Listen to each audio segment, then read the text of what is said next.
Dovoľte mi povzdychnúť si. Poctivá a profesionálna žurnalistika nám zomrela. Je to už niekoľko rokov a mne je po nej veľmi smutno.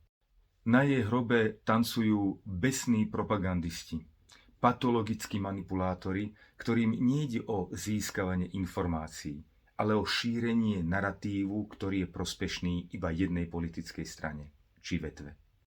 Zdá sa mi, ako by sa skutočný politický zápas a súťaž preniesli do prostredia žurnalistiky. Naopak, v parlamente nám začína prekvitať súťaž v bojových umeniach. Sledovať novinárov, ako na tlačových besedách kladú účelové tie isté otázky. Nátlakovo manipulujú politika do emočného prepadu, je už pod ľudskú dôstojnosť. Ak sú títo novinári produktom nejakej univerzity, katedry žurnalistiky, tak vás ako občan a platca daní prosím, ušetrite trošku z tých mojich peňazí a zrušte celú katedru. Je zbytočná.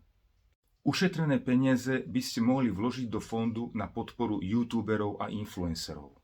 Tí sú totiž dnes už veľmi často zdrojom veľmi kvalitných a objektívnych informácií. A hlavne vedia viesť aj pokojný, nestranný rozhovor.